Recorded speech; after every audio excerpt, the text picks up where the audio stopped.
Hindi pa rin ako makamove on. So, ito yung dinaanan namin kagabi. So yan, nandun lang kami nag-park. Papakita ko sa inyo ng maliwanag na. Ayan, wala na sila doon. Wala na. Nasa tindahan na sila. Oo, may kinakausap na. So ito yun. Ciao, saan yan? Dito, dito. Yun o. Wait lang. Balikan muna natin itong... Parang binagyo eh, no? Baka sumayad ah. Baka pasayarin sa rin.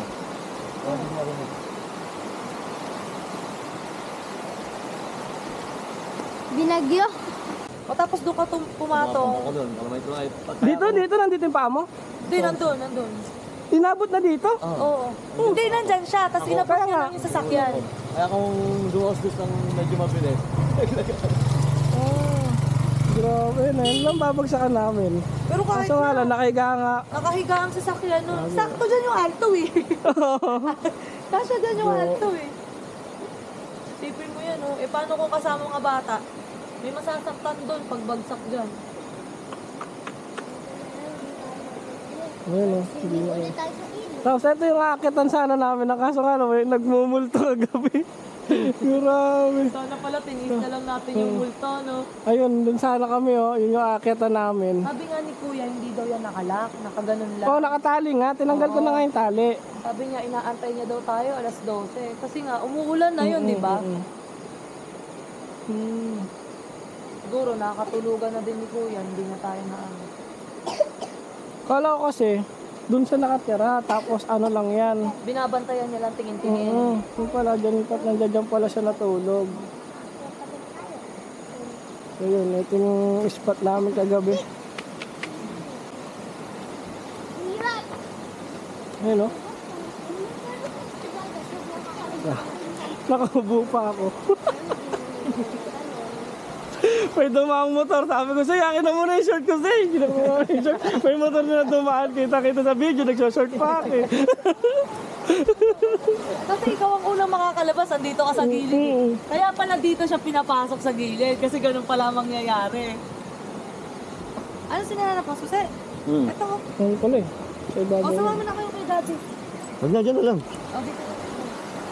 Oh, yung babago ko. Wala ka na nakuha dati ko dito? Oo nga, no? Nalaglag din yung pera na ito yun. Lahat Ayun ng- o, piso. Alam mo ba, ang inalala ko, hindi yung ibang gamit, yung passport. Pag yun kasi namantsahan, wala na yun. Ulit na. May napanood akong gano'n, nabasa lang yung kanya. Ito pala yung nadaganan mo. Pala ka gago. Natapit kami lang Tapos yung mga bata, bumaba pala ng sasakyan, lahat walang tsinelas. Lahat dito nag-iiyakan. Ako nga sila doon. Papapuntahin ko saan doon, wala namang bubong. Wala nga, hindi ko na talaga na. Sabi ko basta at least nakalabas Tapos sila. hindi tayo pwedeng, pag neto, nung pumatong ako, umangat na yung yung harapan. nandito ka sa gilid. Ang kaso nga lang, hindi ako pwedeng tumuntong kasi nga, nakapersa akong Oo, gano'n. para hindi bumaba. Nasa loob pa lahat eh. So yun na. Grabe. Sabi ko, tatatlo yung bata doon, natin si Iska. Yung pala, bit-bit ni Lindsay. Hawak. Kasi naalala ko, sabi ko, tatlo yung bata doon, nasan si Iska? Eh, sumisigaw ka, sabi mo, Nika, dagan, pandagan. Di ba? Bigat, mabigat, Oo, mabigat. pabigat. Sabi ko, ano pabigat? Hindi ko alam. Naghanap kang bato. Oo, sabi ko, Tuntungan lang kasi nga nakuha ko na yung Hindi naman ako tumangtong. Ang ginawa ko, ginanong ko. Kala mo naman, kalalakas, nakaganon. Tapos, nung umalis ka na, ako na nga, kasi tutulong ka na kay Edie. Sumara yung pinto. Ako naman si Tanga, hindi ko ginanon. Ginanong ko lang nung kamay ko, Pagkapunta ko kay Kuya AJ kasi natutulak na niya. Oo. Pagtingin ko yung pinto, papunta sa kamay mo. Wala na talaga. Naiipit ang pinto. Nakita pa kita, babalik ka eh. Oo, babalik ka sana ako. Dave, huwag ka na pumunta dito. Oo, hindi ko na. Ito, nakakatarot na talaga. Wala, hindi mo na talaga alam. Kaya, nandiyan na yung gulong. Sabi pa namin ni EJ, sabi niya, May, sabi ko, Daddy, alam mo yung parang final destination na namin. Talaga yung ng puso ko, sabi ko yung mga anak ko. Sabi ko nga, okay naman, nandiyan naman si Tito kasi Lindsay. malalaglag kami dyan, may magre-rescue na rin sa amin. At least lahat ng bata na ilabas. Hindi mo kaya Kasi kung malalaglag man yung sasakyan, hindi mo na iisipin yung hinayang. Eh. Talagang, totoo yun, no? Kinikilabutan pa rin ako, oh. Bata lang talaga nasa ano namin nun. Madaling palitan yan, Nasa eh. Ang liba. buhay mo, isa lang yan. Nakita ko kayo, iyak kayo dyan, eh. Si Lindsay Hawk Siska, dinudukot si Luloy. Sabi ko, punta ka na doon, ako na kay Luloy. Ano, anak? Oo. Ayaw kasi bumitaw ni Leroy sa akin. Eh, nararamdaman ko na yung daus-us. Kasi, mas mabigat ako kay EJ, eh. Eh, ako yung... Ikaw pa nando doon. Oo, ako pa yung side sa lumubog na gulo. Ang hirap pang ilagay sa likod si Leroy kasi ang daan ng gitna ng upuan, di ba, banliit. Kaya nangyari kay Leroy, bumagsak yung mukha niya dun sa sali. Oo. Sa tapaka ng sasakyan. Tawag din sa hindi na kaya si Leroy kasi nakahawak si Iska. Kaya lahat kasi ating ano. Tapos nung nakuha na si Leroy, tinitigan ko kagad si Iggy. Sabi mo, me. Parang magpapaalam na. O parang ganun, wala kami sinasabi. Me, daddy, ganun lang kami. Oo, totoo. Sabi ko rin, nanginginig ako. Tapos yun, naalala ko, pagka emergency, huwag kakabahan. Parang ano, naisip ko na yung sarili ko. Ang ina si Iggy, nawawala sa sarili. Parang kasi siyang ano eh, parang siyang blanco nun. Kaya nung, ayun, sabi ko, pang ina, lalabas na ako. Sabi niya, sige na, labas ka na. Takbo ka agad ako.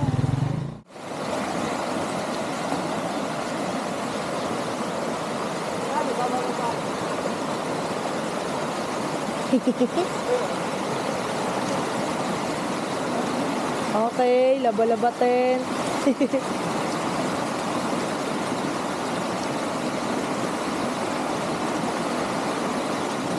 Pakulay pa nung tent yung tubig. Okay na ata, eh. Wala na yung ilalim eh.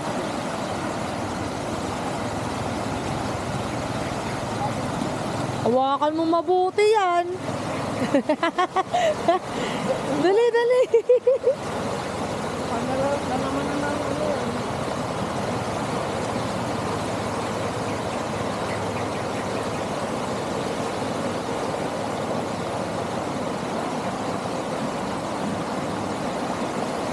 O, taob mo na para tumulo yung tubig.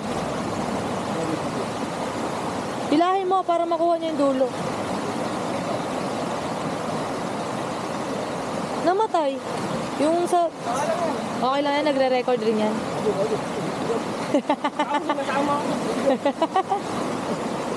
Dali. May huli.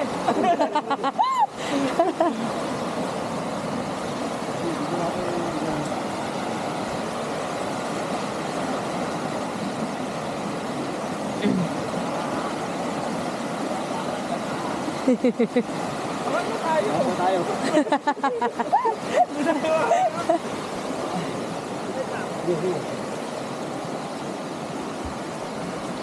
Dito mo yan, oh. Tapos yung ano naman, yung isang...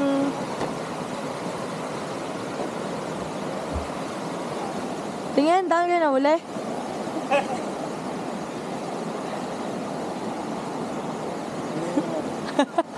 Ayun yung ulo namin, makita mo. Ala, ang dami. Makakain yan?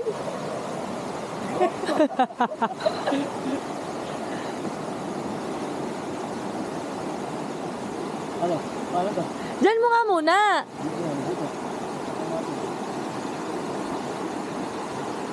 Tupi mo na, paliitin mo na, di. Magsama kayo ni Dave dulo-dulo.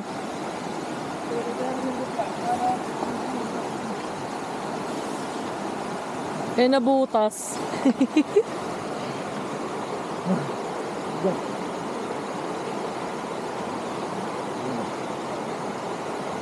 Ayun nga, dulo-dulo kayo ni Dave kasi dapat ang nakalaylay, itong may butas. Ay, yung nasa, yung tuktok.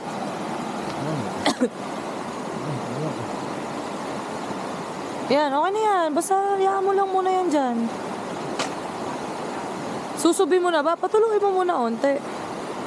Ito naman. Okay, binagyo po ang mga camperies. School doon sa taas. May? May? School? Oo nga. No.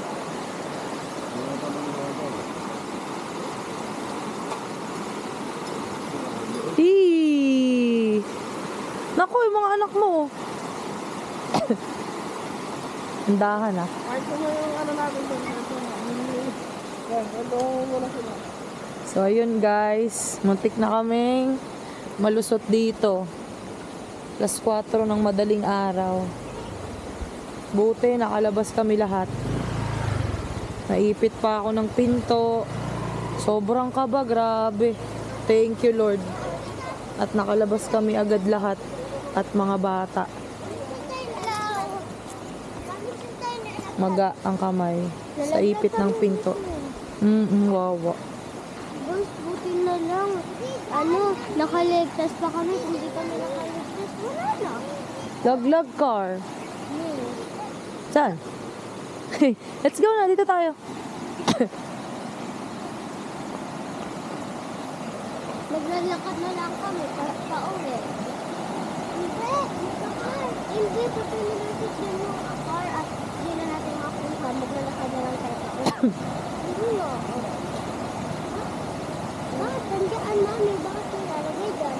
Inuhugasan lang ni Daddy. Bawag chocolate. Kape. Coffee. Guys, kung gusto, Creamy latte. guys, kung gusto nyo ng coffee free, ayan po. Free coffee. Yes, ang dami pa. Only in Tanay. Yes. Huwag po kayo mag-diri. Huwag po kayo dito mag-diri. Nalaglagan namin ng car. Pero mag-ingat kayo kasi baka pagka kumuha kayo ng coffee dyan, punta kayo dito, ganun. Paano i-save to? Papatayin ko lang. Sabi na. Ito. Hindi yung Ito. bilog. Saan? Bumalik na yung service natin. Ito ka na lang ha. Tanda ka namin dyan. Diyan ka na lang. Gusto. Hindi na. Wala na. Hindi na rin. Tumatapon na yung pag... Galing mo, Alto. Alam mo ba, yan ba yung may truck na ano, gulong? Doon sa harapan. Yung nalubog. Yung nalaglag. Buti magaan talaga. Tricycle nga lang yan, ang timbang yan. Galing ni AJ, natulak niya. Nagulat ako kasi nakapwersa ako, di ba? Ang bigat. Tapos biglang umatras. Tapos dumating ka na. Oo. Sabi ko, gagawin pa ako. Ang inisip ko naman, baka pag nasobrahan ng tulak, wala magdire-diretso naman. Ano, mas mahirap. Kaya sabi ko, ya, pasok kaya ako na magtutulak. Kasi para maprenuhan. Oo nga, tama. Oo, narinig kita. Oo, yun inisip ko eh. Oo, prenuhan. Magdidire-diretso dito eh. Paano natin yan? Hindi nga na pag nalaglag na. Inanod naman, inanod. Nasobrahan sa adrenaline si Kuya, no? Yeah! Napunta doon na ilaw. No. So sabi ko, ya, pumasok ka. Gago, kung nangyari, iwan na talaga. Sige, sa tay-tay na lang. Mababa naman yan doon eh. Dire-diretso.